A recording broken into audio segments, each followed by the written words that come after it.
So very good morning to everyone.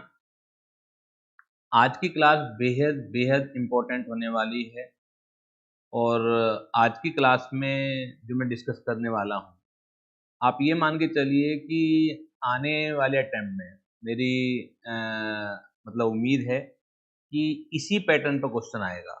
ठीक है ना, सितंबर 2026 का जो पेपर आने वाला है, तो मैं ये उम्मीद कर रहा हूँ कि यहीं से क्वेश्चन पूछा जाएगा। मैं डिजिट की तो बात नहीं करता, लेकिन जो कॉन्सेप्ट है, जो एडजस्टमेंट है, वो इसी तरह की पूछी जाएंगी। कल मैंने कुछ क्वेश्चन आपको पास्ट ईयर्स मैंने करने के लिए दिए थे, तो उम्मीद है कि आपने कंप्लीट कर लिए होंगे। एक आध जने की प्रॉब्लम भी मेरे सामने आई है, तो वो हम डिस्कस कर लेंगे। ठीक है ना, अभी कुछ प्रॉब्लम इकट्ठी हो जाए तो पास्ट ईयर की प्रॉब्लम सारी एक साथ हम लोग डिस्कस कर लेंगे। कल हमने क्वेश्चन नंबर थर्ड तक तो कर लिया था, अब है क्वेश्चन नंबर फोर की बारी। ठीक है, क्वेश्चन नंबर फोर है रिटायरमेंट का ही, लेकिन इसमें साथ के साथ एडमिशन का पॉइंट और दे दिया, यानी कि एक पार्टनर रिटायर भी हो रहा है और साथ के साथ उसका जो बेटा है वो एडमिट भी हो रहा है। ठीक है, तो हमें खाली यहीं तक सीमित नहीं रखना कि रिटायरिंग पार्टनर का कोई रिलेटिव भी एडमिट हो रहा है। कोई भी व्यक्ति हो सकता है, बेटे की जगह कोई और भी अननोन व्यक्ति भी हो सकता है। तो एक ही क्वेश्चन में जब रिटायरमेंट और एडमिशन दोनों हों, तो किस तरीके से उसे हैंडल करना है। कई बार बच्चे घबरा जाते हैं, तो घबराना बिल्कुल भी नहीं है। मैंने कल भी एक क्वेश्चन कराया था आपको, जिसमें पहले चेंज इन पीएसआर था, रेट्रोस्पेक्टिव इफेक्ट थे, फिर रिटायरमेंट हो गया और रिटायरमेंट के बाद भी कुछ एडजस्टमेंट जो रिमेनिंग पार्टनर बच गए, उनमें से कुछ एडजस्टमेंट और भी उन्होंने एडिशनल करे हैं। तो स्टेप बाय स्टेप आपको फॉलो करना है, लॉजिक को, फंडामेंटल को पकड़ के रखना है, जो मैंने अभी तक फंडामेंटल आपको बनवाए हैं, और आराम से ये क्वेश्चन भी हो जाएगा। ठीक है, तो क्वेश्चन नंबर फोर देखिएगा। के, एल एंड एम तीन पार्टनर हैं, are partner sharing profit and losses in the ratio of 5:3:2। इनका जो रेशो है वो है 5:3:2। क्लियर है? 1 मिनट बस। इनका जो रेशो है वो है 5:3:2। Due to illness, L wanted to retire from the firm on 31 March 2022 and admit his son in his place. तो 31 मार्च 2022 को जो है एल, यानी कि जो बीच वाला पार्टनर है, वो रिटायर हो रहा है और उसकी जगह उसका लड़का लेगा। ठीक है, तो एक तरीके से एक ही क्वेश्चन में रिटायरमेंट भी है, एक ही क्वेश्चन में आपका एडमिशन भी है, तो घबराना बिल्कुल नहीं है। बैलेंस शीट जो दी हुई है के, एल और एम की एज ऑन 31 मार्च 2022 इस तरह से दी हुई है।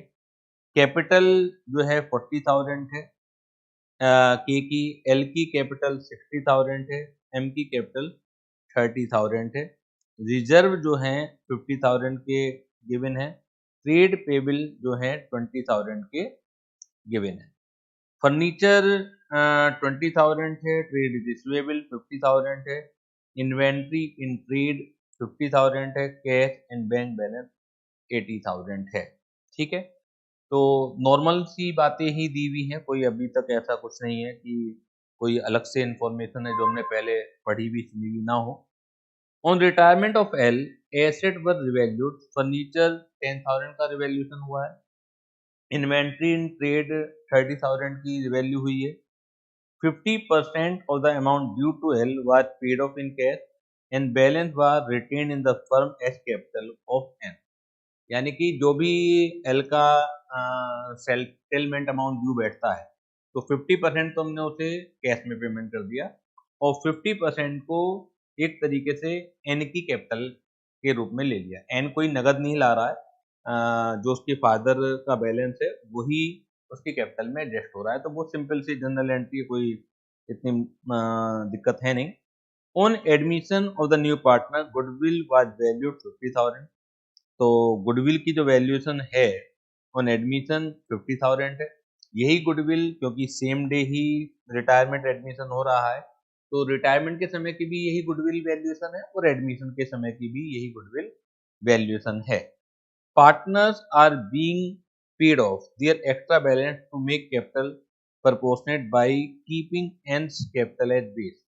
तो पार्टनर्स का अगर कुछ एक्स्ट्रा लगा हुआ है, अब वो एक्स्ट्रा कैसे पता लगेगा कि अब हमें उनके कैपिटल बैलेंस को प्रपोर्शनेट करना है। जब भी प्रपोर्शनेट की बात होता है इसका मतलब पीएसआर के रेशो में करना है, जो भी इनका नया पीएसआर रहेगा, और उसके लिए जो एन की कैपिटल है उसे बेस मानना है कि एन कितने हिस्से के लिए क्या कैपिटल कंट्रीब्यूट कर रहा है, और टोटल कैपिटल उसके आधार पर हमें निकालनी है। उसके आधार पर फिर बाकी पार्टनर की कैपिटल निकालनी है, पहले भी हम लोग कर चुके हैं। You are required to give necessary journal entry, ये आपको देनी है। Balance sheet of K M N N as on 1 April 22, capital account of the partner. ये 3 चीजें हमसे पूछी हैं, रिवैल्यूएशन अकाउंट नहीं पूछा है। बाकी बनाना चाहेंगे तो इजीली बन जाएगा। अब एक तो इसमें न्यू रेशियो नहीं दे रखा, ठीक है ना, लेकिन ये कह रखा है कि एल की जगह उसका बेटा एन आ गया। तो इसका मतलब है कि रिटायरमेंट एल ने ले लिया और उसकी जगह उसका बेटा एन आ गया, तो वो 3/10 के लिए ही पार्टनर बना होगा, और न्यू रेशो भी 5:3:2 का ही आ जाएगा, क्योंकि जस्ट क्या हुआ है, रिप्लेसमेंट हुआ है फादर का बेटे से। ठीक है, तो रिप्लेसमेंट तो जरूर हुआ है, लेकिन अकाउंटेंसी में रिटायरमेंट भी हो रहा है और एक तरह से एडमिशन भी हो रहा है। यहाँ तक कोई क्वेश्चन को समझने में कोई प्रॉब्लम हो तो पहले वो बताइए, उसके बाद हम करना स्टार्ट करते हैं। जर्नल एंट्रीज आपको बनानी है, बैलेंस शीट बनानी है, capital account of the partner बनाने हैं। सबसे पहले तो क्वेश्चन पढ़ने के बाद आपको समझ आ जाना चाहिए कि क्वेश्चन कहना क्या चाह रहा है।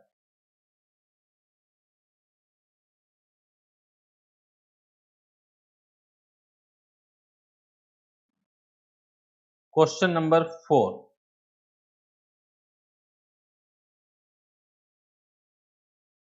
क्वेश्चन नंबर 4, सबसे पहले ये देखिए कि जो रिवैल्यूएशन की आइटम है, जिसे हम रिवैल्यूएशन भी लिख सकते हैं जब तक कुछ नहीं कहा, और पी एंड एल एडजस्टमेंट भी लिख सकते हैं।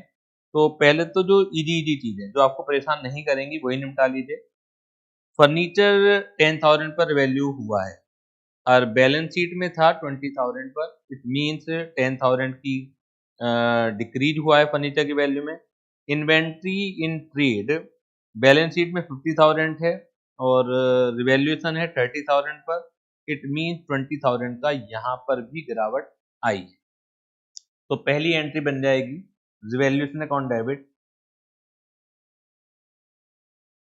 Revaluation account debit to furniture account,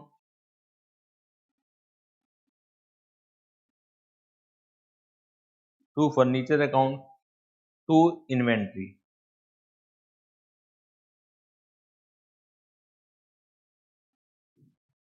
furniture 10,000, inventory 20,000, 30,000 आपका ये रिवैल्यूएशन इस तरह से बैठा है। इसमें कोई प्रॉब्लम हो तो बताइए। ये रिवैल्यूएशन का जो लॉस है वो जो एग्जिस्टिंग पार्टनर्स हैं, यानी इसमें फादर है शामिल, के, एल और एम में डिस्ट्रीब्यूट हम कर देते हैं। तो cage capital account debit,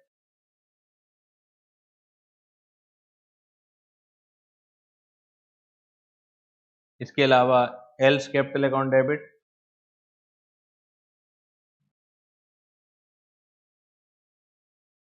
M's capital account debit,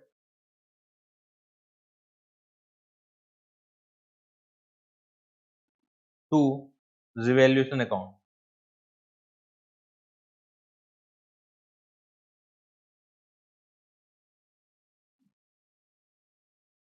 30,000 revaluation है। इनका जो पुराना रेशो है 5:3:2 है, तो 5:3:2 में जब आप डिस्ट्रीब्यूट करेंगे तो 15,000, 9,000 एंड 6,000, 15,000, 9,000 एंड 6,000 ये बैठेगा। यहां तक कोई भी प्रॉब्लम हो साथ के साथ समझते भी जाइएगा और कॉपी भी करते रहिए। बहुत ही सिंपल सा क्वेश्चन है, पर एक ही क्वेश्चन में रिटायरमेंट और एडमिशन दोनों दे दिया है, तो कंफ्यूज होने की बिल्कुल भी रिक्वायरमेंट नहीं है।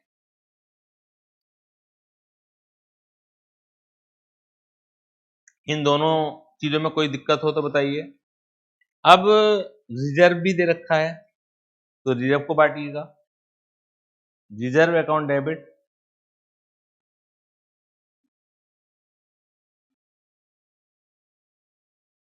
टू के टू एल टू एम, ठीक है। रिजर्व कितना था? 50,000 था।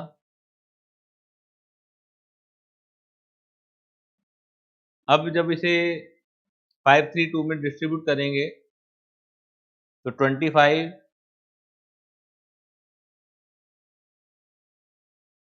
15 और 10 आ जाएगा।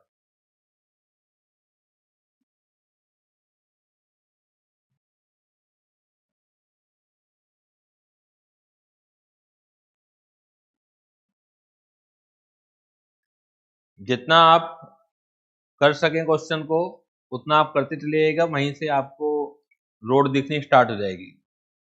कई बार स्टूडेंट को लगता है शुरुआत कैसे करें कि एडमिशन और रिटायरमेंट दोनों एक ही जगह हो रहा है। कोई दिक्कत ही नहीं है।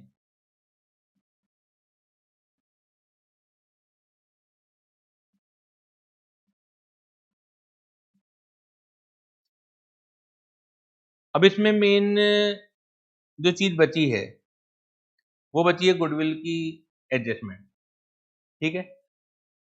अब आप सोचें, जो मैंने फंडामेंटल आपको बनवाए हुए हैं कि गुडविल का लेना देना सेक्रीफाइस और गेनिंग रेशो से आता है। जो भी पार्टनर गेन कर रहे हैं उनके कैपिटल अकाउंट होंगे डेबिट, और जो भी पार्टनर सेक्रीफाइस कर रहे हैं उनके कैपिटल अकाउंट होंगे क्रेडिट। इस बात को अच्छी तरह समझ में आती है बात। अब इसमें बेहद ही सिंपल है, आप ये देखिएगा के एल एम का जो पुराना रेशो 532 और एल की जगह क्या आ गया के, उसका बेटे का क्या नाम है एन, के एन और एम का रेशो भी 5:3:2 ही है, ठीक है। तो इट मीन्स के और एम ना तो सेक्रीफाइस कर रहे हैं ना गेन कर रहे हैं। सिर्फ हो इसमें ये रहा है कि एल सेक्रीफाइस कर रहा है और एन गेन कर रहा है। समझ में आती बात? एल सेक्रीफाइस कर रहा है और उसका बेटा एन जो है वो गेन कर रहा है। तो इट मीन्स एन का कैपिटल अकाउंट डेबिट हो जाएगा और एल का कैपिटल अकाउंट आपका क्रेडिट हो जाएगा। फंडामेंटल से चिपके रहिए बस। तो N capital account debit, N capital account debit, N capital account debit to L's capital,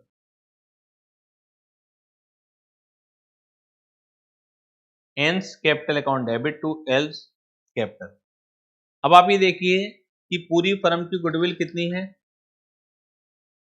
पूरी फर्म की गुडविल कितनी है?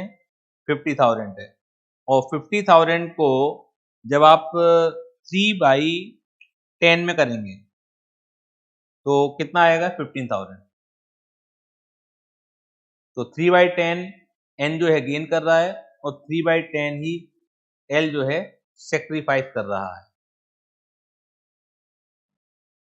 क्लियर है बात? कोई डाउट हो बताइए इसमें।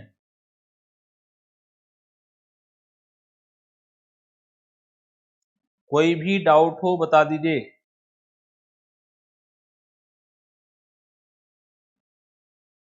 एन्स capital account debit to L's capital. कोई भी दिक्कत है? फंडामेंटल को मत छेड़िएगा, मैं रिपीट कर रहा हूं, इसलिए मैं फंडामेंटल पर बहुत ज्यादा कंसंट्रेट करता हूं। थ्योरी अगर किसी की क्लियर है, कहीं से कहीं तक क्वेश्चन आ जाए, आप फंसोगे नहीं, कहीं पर भी नहीं फंसोगे आप।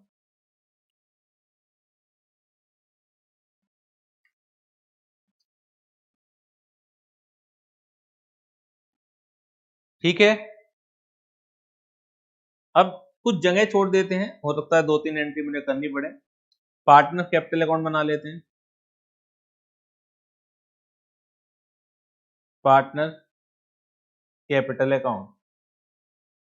अब इनमें देखिएगा 4 पार्टनर होंगे, के, एल, एम और N. K, L, M, N. K, L, M, N. By balance brought down. K, L, M का बैलेंस कितना था? 40, 60, 30। 40,000, 60,000, 30,000। ठीक है, एन तो नया आया है, तो इसका बैलेंस है भी नहीं, और ये कैश में लाया भी नहीं है कुछ, जो इसके फादर की कैपिटल है उसी में से इसे जाएगा। रिजर्व कितने बटे हैं? 25, 15 और 10। इधर रिवैल्यूएशन का लॉस है 15, 9, 6। 15, 9 एंड 6। यहां तक कोई डाउट हो मुझे बताइए। और एक एंट्री और है जो गुडविल की है, अभी तक हम लोग कर चुके हैं, एन्स कैपिटल टू एल्स कैपिटल। तो एन में जाएगा टू एल्स कैपिटल, 15,000। और जहां तक एल की बात करेंगे,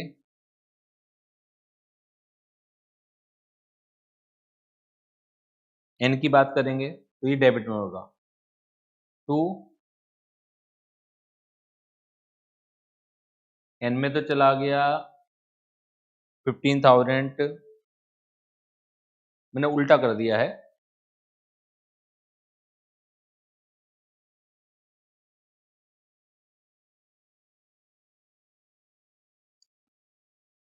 एल में तो क्रेडिट होगा, एल रिटायर हो रहा है, टू एन्स कैपिटल।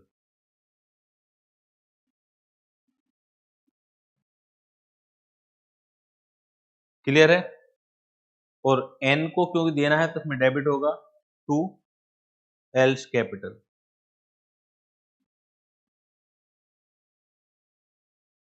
यहां तक बताइए कोई भी डाउट हो तो। अब ये कह रहा है क्वेश्चन कि जो रिटायरिंग पार्टनर है उसका जो बैलेंस है 50% उसे पेमेंट कर दीजिए। तो 60,000 प्लस 15,000 प्लस 15,000, टोटल आ गया 90,000। टोटल आ गया 90,000। ठीक है,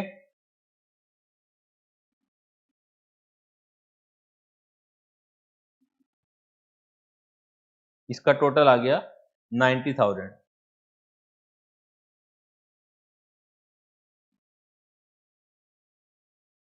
स्टेप बाय स्टेप आप करते रहिए, कोई दिक्कत आएगी नहीं। ये टोटल आ गया 90,000। अब 9,000 इसमें से जाएंगे तो 81,000 बैठेगा, डिवाइड बाय 2, यानी कि 40,500 का पेमेंट कर दिया गया। 40,500 का पेमेंट कर दिया गया। बैलेंस शीट में देखिए नाम जो डाल रखा है कैश एंड बैंक बैलेंस, तो जो बैलेंस शीट में नाम हो उसी नाम से यूज कर लिया कीजिएगा, तो cash and bank account. L को हमने 40,500 का पेमेंट कर दिया, वो जो बाकी बचे हुए 40,000 है वो उसके सुपुत्र एन की कैपिटल में ट्रांसफर हो गए। तो ये भी एंट्री बनेगी अभी हमारी, ठीक है ना। और साथ के साथ एन में भी लिख देते हैं, बाई एल्स कैपिटल अकाउंट 40,500। जल्दी से बताइएगा कि कोई डाउट है क्या?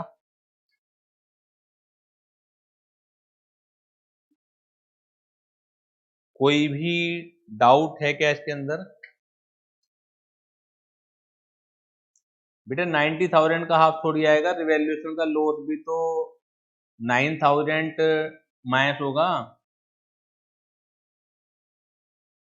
ये भी तो आप देखो, बैलेंस क्या निकलेगा इसके अकाउंट का, एल के अकाउंट का बैलेंस क्या निकलेगा, ठीक है ना। मैं बहुत धीरे धीरे करके समझा रहा हूँ, जिससे माइंड में सेट हो जाए। जो भी चीज मैं समझा रहा हूँ वो आराम से सेट भी होना जरूरी है, क्योंकि ये पहला क्वेश्चन है कि जिसमें एडमिशन और रिटायरमेंट दोनों एक साथ हैं।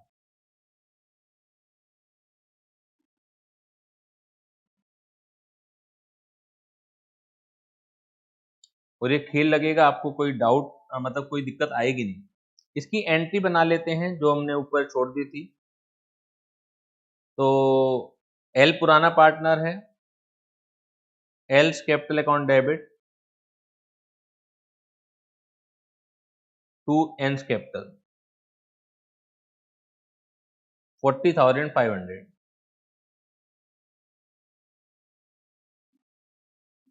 40,500 एल जो एन है वो कैपिटल ला नहीं रहा।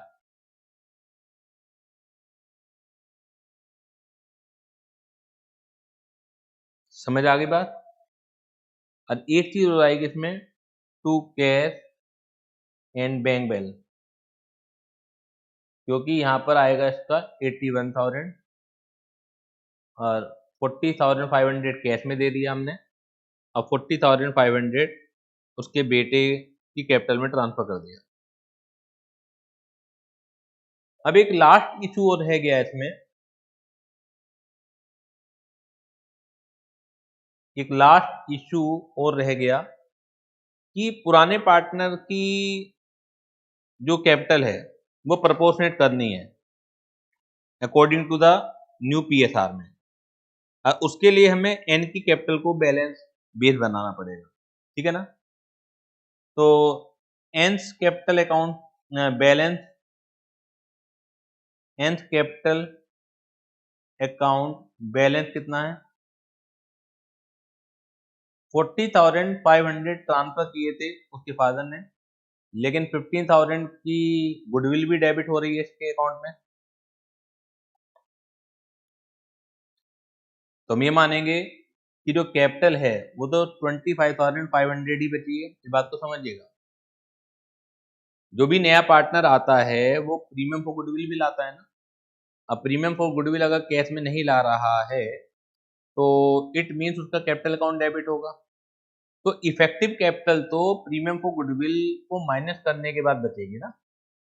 जो कैपिटल माना जाएगा वो 25,500 ही तो माना जाएगा उसका। और शेयर ऑफ एन कितना है? वो है 3/10। तो हेंस कैपिटल ऑफ फर्म कितनी हो जाएगी? 25,500 इंटू 10/3। बताइए इस कैलकुलेशन में कोई दिक्कत हो तो? इट विल कम 85,000, यानी कि पूरी फर्म की कैपिटल है 85,000। सो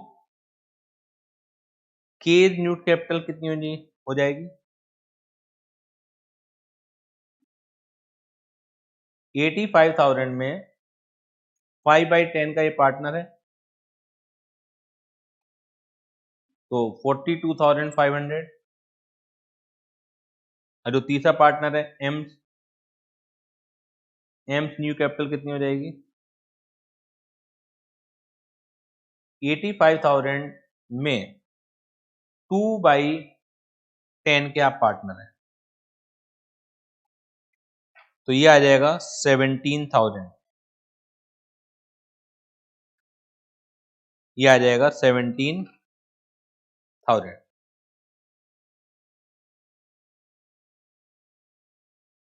इन कैलकुलेशन में कोई भी डाउट हो तो बताइए।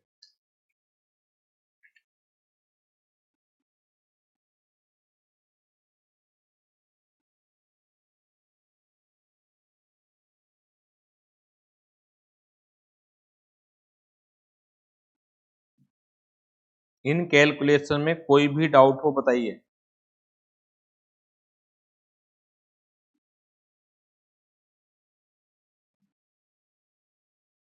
अब कैपिटल अकाउंट में बैलेंस लिख दीजिएगा। To balance carry down. K का बैलेंस कितना आया था? 42,500। एल का तो हमने सब सेटलमेंट कर ही दिया। एम का बैलेंस कितना आया था? 17,000। और एन का तो अपने आप में ही 25,500 बचा था, उसी के आधार पर हमने पूरी फर्म की कैपिटल निकाली थी। अब बस ये देख लीजिएगा कि कौन पार्टनर ले जा रहा है, कौन पार्टनर ला रहा है, और ये के और एम का ही देखना है बस। अगर मैं के की बात करूं तो के का क्रेडिट में जो दिखाई दे रहा है मुझे, 40,000 एक है और 25,000 एक है, 65,000 दिखाई दे रहा है। और यहाँ पर 42,500 15,000, तो यहाँ पर कमी ही है देखा जाए तो। एक तरीके से 65,000 टोटल क्रेडिट का ज़्यादा आ गया है। 65,000 टोटल जो है क्रेडिट का ज़्यादा आ गया है। इसमें से माइनस कर दीजिए 15,000 और माइनस कर दीजिए 42,500, तो 7,500 ये ले जाएगा। 7,500 ये ले जाएगा टू कैश एंड बैंक। 7,500 ठीक है। एल का तो ऑलरेडी सेटलमेंट हो चुका है। एम का देख लीजिएगा कि इसमें भी अगर देखा जाए क्रेडिट ही ज्यादा आ रहा है, ठीक है ना। 30,000 और 10,000, 40,000।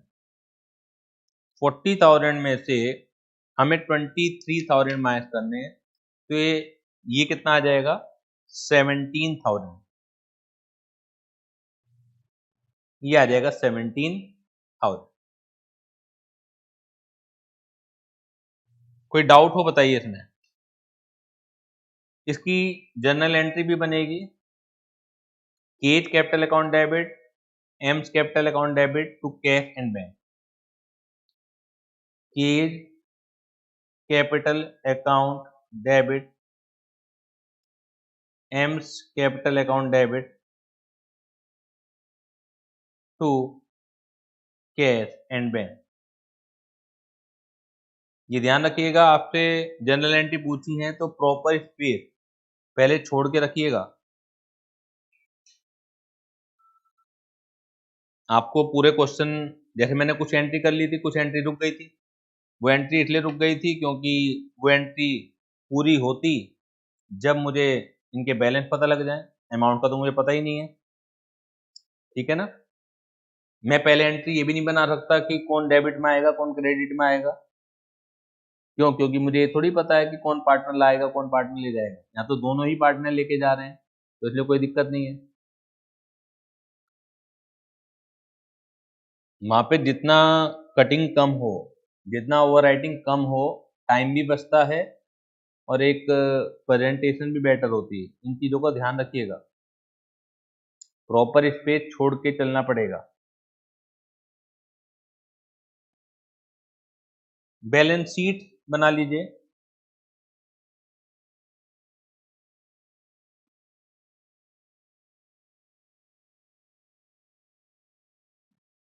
एज ऑन 1 अप्रैल 22,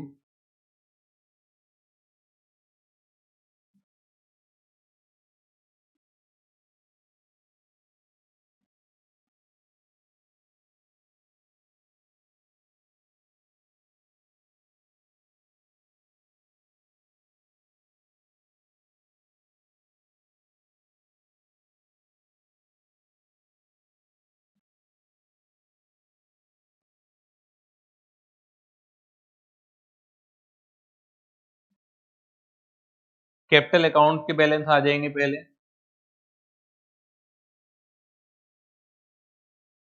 पेपर में ये जो ध्यान रखिएगा कि या तो लिक्विडिटी ऑर्डर में होना चाहिए या परमानेंसी ऑर्डर में होना चाहिए आपकी बैलेंस शीट। ऑल्दो कोई रूल नहीं है, लेकिन इंस्टीट्यूट के गाइडेंस नोट में सजेस्टेड है,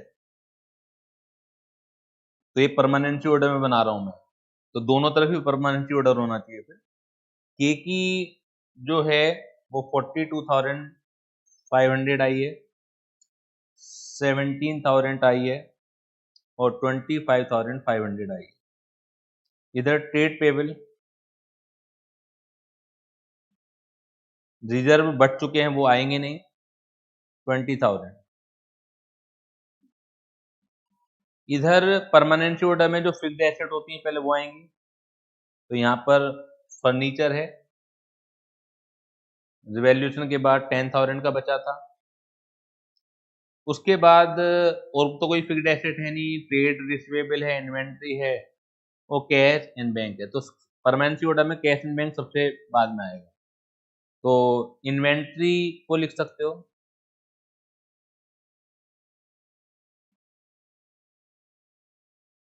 इसमें भी गिरावट आई थी, गिरावट आने के बाद 50,000 30,000 हो गया था। 50,000 तो पहले से था, ये 30,000 हो गया था।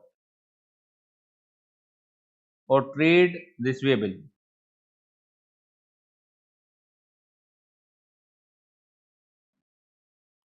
ट्रेड रिसीवेबल हैं 50,000, उसमें कोई रिजर्व वगैरह बनाना नहीं है। कैश एंड बैंक बैलेंस, इसे अकाउंट बना के निकाल लें तो ज़्यादा बेटर है, ठीक है ना। बाकी अदरवाइज प्लस माइनस करके भी निकाल सकते हैं, पूछा तो है नहीं इन्होंने अकाउंट। तो 80,000 बैलेंस था, 80,000 बैलेंस था। इसमें से हमने 40,500 किसे दे दिया, एल को दे दिया। 40,500 एल को दे दिया। इसके अलावा हमने 7,500 और 17,000 7,500 और 17,000 और दिया है रिमेनिंग पार्टनर को, क्योंकि उनकी कैपिटल ज़्यादा थी, तो माइनस कर दीजिएगा। माइनस 40,500 माइनस 7,500 माइनस 17,000, तो इट विल कम 15,000। तो न्यू बैलेंस आ गया 15,000। और इसके लिए आप कैश और बैंक अकाउंट बना भी सकते हैं, अगर कहीं फंसने की बात लगे आपको तो आप बना लीजिए, वो ज़्यादा बेटर है।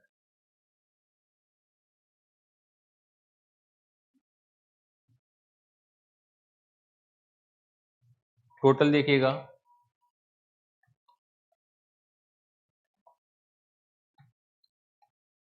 1,05,000 ये आ गया। लाइबिलिटीज का देखिए,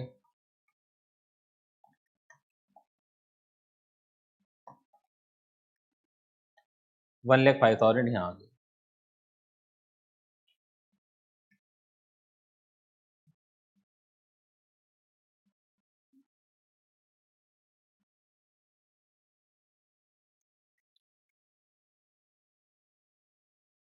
अब सोच के बताइए कि कोई क्वेश्चन में प्रॉब्लम पड़ी क्या।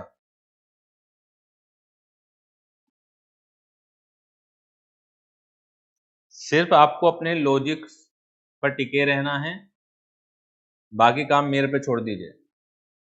कितना भी टफ से टफ क्वेश्चन होगा, बहुत इजी वे में आपको करा दूंगा।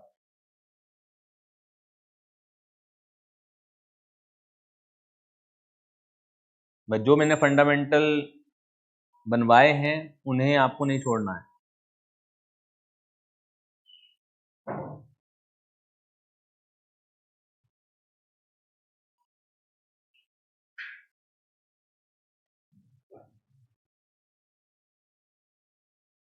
Have you copied?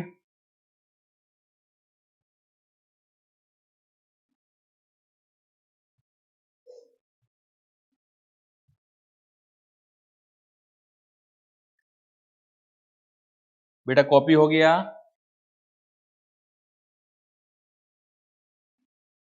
चलिए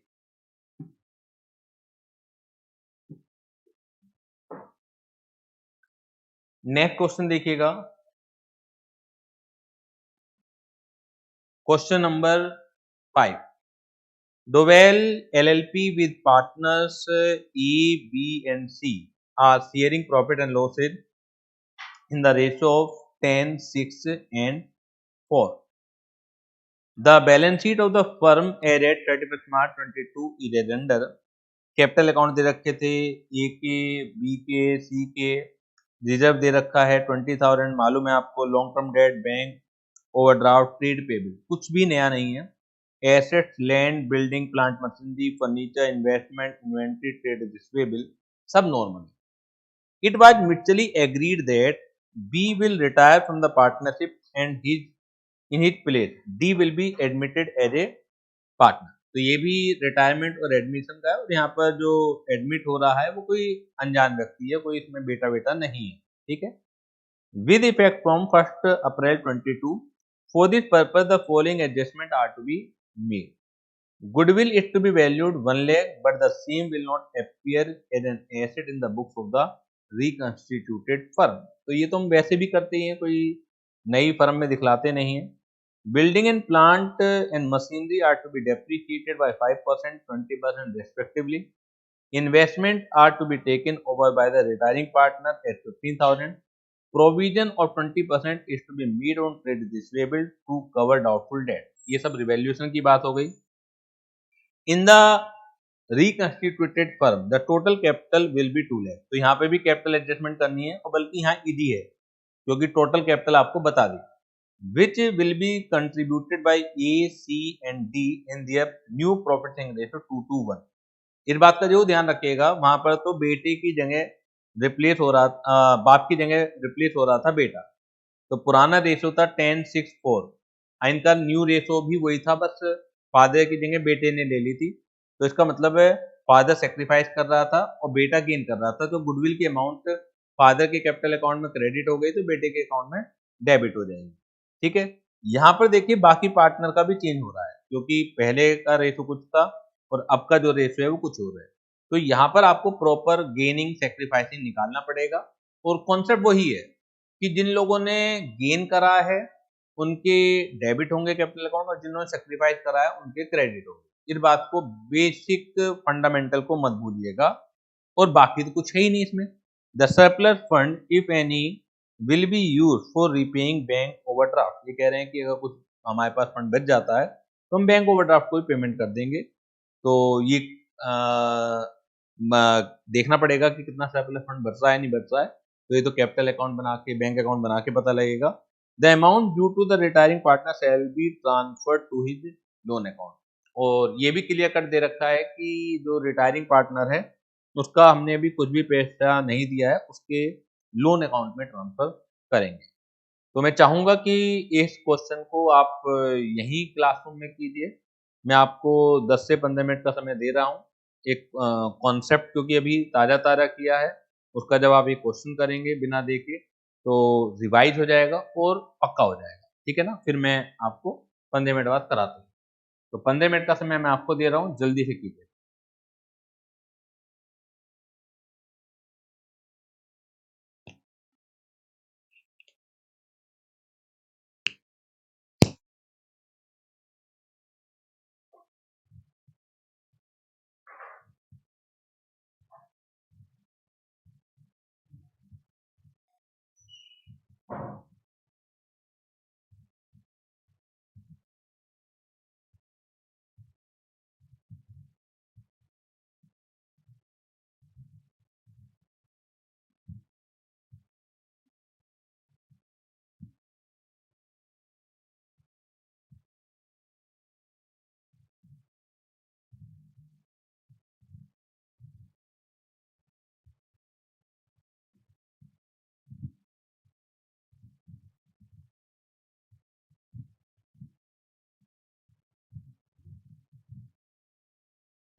बच्चों हो गया?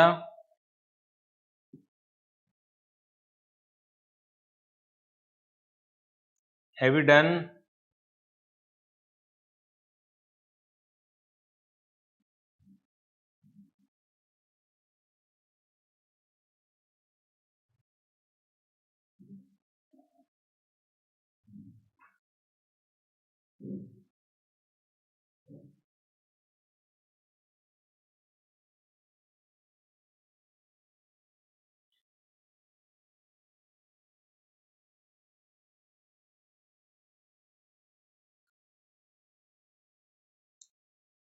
बैलेंस शीट नहीं हुई है अभी, चलिए डू इट फास्ट।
बेटा अब हो गया कंप्लीट।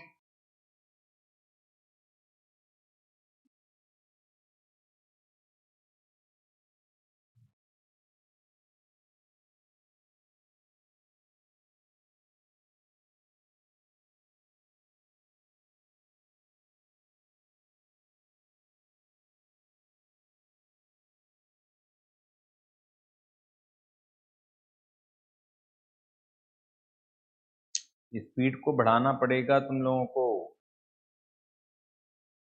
इस क्वेश्चन में इतना टाइम नहीं लगना था।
गुड। कोई प्रॉब्लम है क्या इसमें?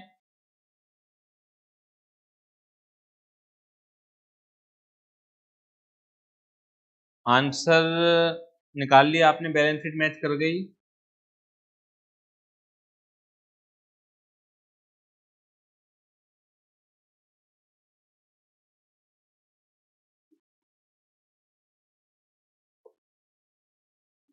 हाँ, डाउट बताइए, क्या डाउट है? पहले तो मुझे ये बताइए कि बैलेंस शीट का टोटल क्या आया है, एक एक करके बताइए। चलिए, रिवैल्यूएशन अकाउंट का प्रॉफिट या लॉस क्या आया है, टोटल बता दीजिएगा, लॉस या प्रॉफिट क्या आया है।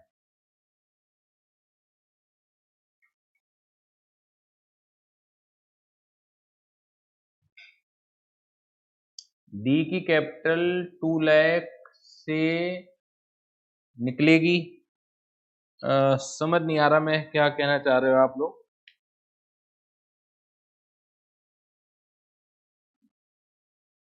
अच्छा, जो टोटल कैपिटल दे रखी है 2 लाख की, हाँ बिल्कुल 2 लाख से ही निकलेगी उसकी। ये 60,800 तुम्हारा रिवैल्यूएशन का आ गया, बिल्कुल ठीक है।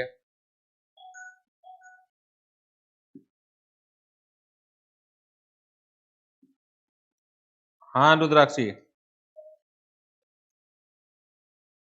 सर मुझे ना एक्चुअली ये बोलना था कि जैसे गुजरात में उसकी जो कैपिटल आई परचेज शेयर की 40,000, तो वो एक्सपेक्टेड कैपिटल होगी या balance carry down? Balance carry down आएगा वो। इसमें एक पॉइंट है जो तुम्हें निकालना पड़ेगा, और वो ये है कि वो लाया कितना। मतलब 2 लाख रुपए तो बैलेंस आ गया उसका, जो 2 लाख रुपए तो बैलेंस आ गया, ठीक है ना। वो प्रीमियम फॉर गुडविल के लिए भी लाया होगा, हाँ जी। तो बाई बैंक उतना आएगा कि जितना डी का प्रीमियम फॉर गुडविल भी आएगा। इसमें बाकी लॉस वॉस तो कुछ बटना नहीं है आपका। जो इनकमिंग पार्टनर है उसमें तो एक दो ही चीजें आती हैं कि गुडविल डेबिट या क्रेडिट होती है उसके कैपिटल अकाउंट के थ्रू, और वो भी तब होती है जब हम कैपिटल में ही पैसे को रखते हैं। जैसे अगर मैं इंस्टीट्यूट की बात करूं तो ये मान के चलते हैं कि जो भी वो पैसा है पहले कैपिटल में कर लो, ठीक है ना, और उसके बाद कैपिटल को डेबिट करो। ऐसे तो होता है ना। तो गुडविल की अमाउंट कितनी आई थी?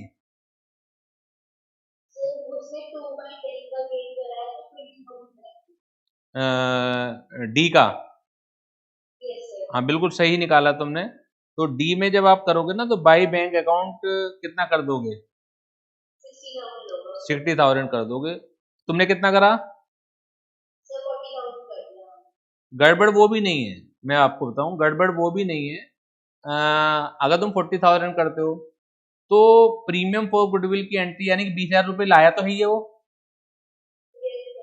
ठीक है ना। तो उसकी एंट्री तुम बनाओगे फिर कैश अकाउंट डेबिट या bank account debit, premium for goodwill, फिर वो वाली बनेगी एंट्री। कैश और बैंक में तो 60,000 ही आएंगे इसके नाम पे, और अगर तुम 60,000 रुपये करते हो तो 20,000 रुपये डेबिट भी तो करना पड़ेगा इसका, है ना। तो बिल्कुल सही करा है तुमने, कोई दिक्कत नहीं है। अगर कॉन्सेप्ट को मैच कर पा रही हो तुम, अगर तुम 40,000 से करती हो तो भी दिक्कत नहीं है, लेकिन उस केस में गुडविल की जो अमाउंट है जब कैपिटल अकाउंट में जाएगी ए और बी के, तो वो प्रीमियम फॉर गुडविल के नाम से जाएगी, और बैंक अकाउंट में जो अमाउंट आएगा वो प्रीमियम फॉर गुडविल के नाम से आएगा।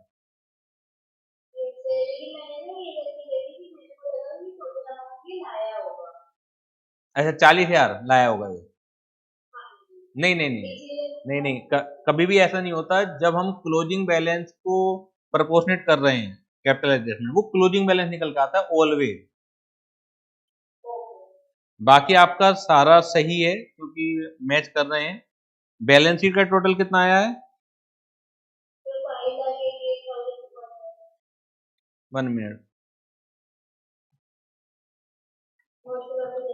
5 लाख, तो काफी अंतर आ रहा है। कैपिटल अकाउंट के बैलेंस क्या क्या आए हैं?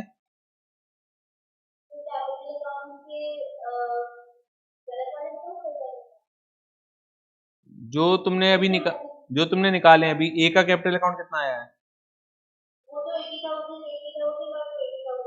हाँ तो डी का गलत निकल गया, डी का 40,000 आएगा, ठीक है, एक तो ये गलती हो गई। इसके अलावा लॉन्ग टर्म डेट कितने रखे हैं तुमने? ठीक है, ट्रेड पेबल और बी का लोन अकाउंट?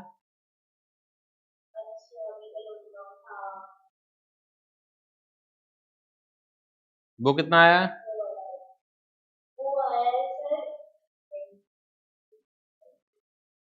क्योंकि अभी भी ज्यादा अंतर आ रहा है तुम्हारा और करेक्ट आंसर में ना, तो कहीं ये ये बिल्कुल ठीक, ये बिल्कुल ठीक आया है, लेकिन जो तुम्हारा आंसर निकल रहा है जो करेक्ट आंसर है उसमें 1,04,560 का अंतर आ रहा है, तो तुम्हारी टोटलिंग मिस्टेक रही होगी, क्योंकि वैसे तो बाकी सारी फिगर मिल गई, 20,000 को ही तो छोड़ दो आप, तुम्हारी टोटलिंग मिस्टेक भी रही है।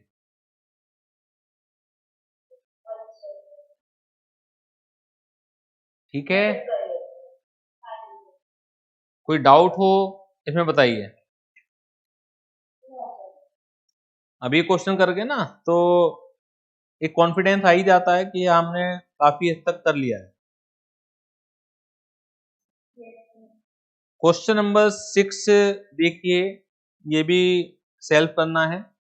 Messrs X is a partnership firm with the partner of A, B, C sharing profit and losses in the ratio of 3:5.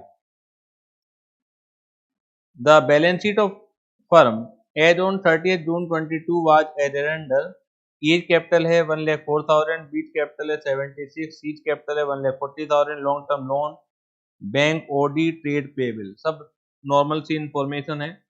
इधर एसेट में land building plant machinery investment inventory trade registrable. It was mutually agreed that B will retire from the partnership and in its place D will be admitted as a partner with effect from 1 जुलाई 22। तो same question ये भी है कि retirement और admission. For this purpose the following adjustment are to be made. Goodwill of the firm is to be valued 2 lakhs due to the firm's location advantage, but the same will not appear as an asset in the books of the reconstituted firm। तो इससे तो फर्क नहीं पड़ता कि goodwill किस वजह से है, लेकिन है गुडविल 2 लाख रुपए, तो आपको उसका ट्रीटमेंट जैसे गुडविल का होता है वैसे ही करना है। Building and plant and machinery are to value 90%। इसका मतलब है कि बिल्डिंग में 10% की गिरावट है, प्लांट एंड मशीनरी 85%, इसका मतलब 15% की गिरावट है। Of the respective balance sheet value inventory are to be taken over by the retiring partner 25,000। तो इसकी एंट्री आपको सोचनी पड़ेगी कि जो इन्वेंट्री है, इन्वेंट्री सॉरी इन्वेस्टमेंट है, are to be taken over by the retiring partner है 25,000। इन्वेस्टमेंट थे कितने के? 22,000 के थे। पार्टनर ले रहा है 25,000 रुपए में, तो ये तो बात पक्की है कि 3,000 रुपए का प्रॉफिट हो रहा है। अब क्योंकि देखिए इन्वेस्टमेंट लिए जा रहे हैं, आपको इन्वेस्टमेंट की वैल्यू बढ़ानी नहीं है, इन्वेस्टमेंट 25,000 में लिए जा रहे हैं, ठीक है। तो इन्वेस्टमेंट तो क्रेडिट होंगे, इन्वेस्टमेंट क्रेडिट होंगे जिस रेट से वो डेबिट है 22,000, क्योंकि खत्म हो रहे हैं। अब ले कौन रहा है? रिटायरिंग पार्टनर ले रहा है। रिटायरिंग पार्टनर कौन है यहाँ पर?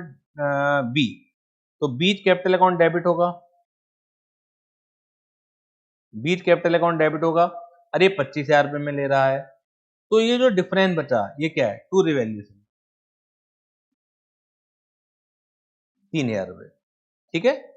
इस तरीके से ये चीज आएगी कि रिवैल्यूएशन में प्रॉफिट हो रहा है, बी का कैपिटल अकाउंट डेबिट हो जाएगा, इन्वेस्टमेंट खत्म हो जाएंगे। तो इसमें एक एंट्री यही नहीं थी। Trade receivables are consider good only up to 90% of the balance sheet figure. तो इसका मतलब है बैड डेट रिजर्व के लिए भी आपको 10% का प्रोविजन बनाना है, बैलेंस भी कंसीडर्ड बैड, तो बाकी को बैड मानते हुए राइट ऑफ करना है। In the reconstituted firm, the total capital will be 3 lakh, which will be contributed by A, C and D in their new profit sharing ratio 3:4:3। तो जहां पर आपको कैपिटल का बैलेंस ऑलरेडी दिया हुआ है, तो वो कैपिटल को एडजस्ट करना बहुत इजी हो जाता है। तो 3 लाख को आपको A, C, D में 3:4:3 के रेशो में डिस्ट्रीब्यूट करना है, ये न्यू बैलेंस आएंगे। The amount due to the retiring partner shall be transferred to his loan account. तो यहाँ पे भी रिटायरिंग पार्टनर का जो अमाउंट है वो कैश में नहीं दिया जा रहा, उसके लोन अकाउंट में ट्रांसफर हो जाएगा। Prepare revaluation account and partners capital account. तो उम्मीद है कि ये क्वेश्चन भी आप कर लेंगे, तो ये होमवर्क मानिए, तो होमवर्क में इस क्वेश्चन को करना है। कोई डाउट हो किसी एंट्री में तो मेरे से कंसल्ट कर लीजिए। एक ही एंट्री थी जो अभी तक के उसमें नई है, और वो ये है कि एग्जिस्टिंग इन्वेस्टमेंट या एग्जिस्टिंग एसेट को रिटायरिंग पार्टनर ले रहा है, और इसे सिर्फ रिटायरिंग पार्टनर से मत जोड़िए, कोई भी पार्टनर ले सकता है, एग्जिस्टिंग पार्टनर भी ले सकता है, जो रिमेनिंग पार्टनर है वो भी ले सकते हैं। तो इस तरीके से सिर्फ जनरल एंट्री पे फोकस कीजिए, बाकी तो आपका ट्रांसफर ऑफ अकाउंट तो हो ही जाना है कि कैपिटल अकाउंट में कैसे पोस्टिंग करनी है, रिवैल्यूएशन में कैसे पोस्टिंग करनी है। एंट्री पर ध्यान रखिए कि एंट्री क्या बनेगी, क्या इम्पैक्ट आ रहा है। जैसे इस क्वेश्चन में इन्वेस्टमेंट 22,000 रुपए के थे, 25,000 रुपए में एक पार्टनर ले रहा है, तो जो ले रहा है उसका कैपिटल अकाउंट डेबिट होगा, जाहिर सी बात है। इन्वेस्टमेंट 22 के थे, तो क्योंकि अब खत्म हो रहे हैं तो 22 से ही क्रेडिट होंगे, जो बाकी बचा वो प्रॉफिट है, तो 3,000 रुपए आपके रिवैल्यूएशन अकाउंट में प्रॉफिट के रूप में चले गए। Is it clear?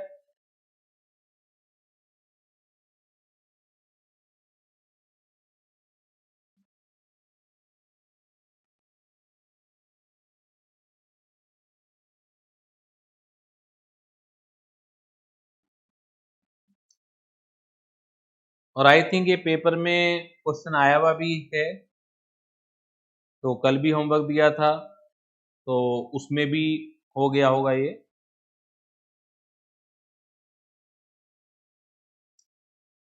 इसके अलावा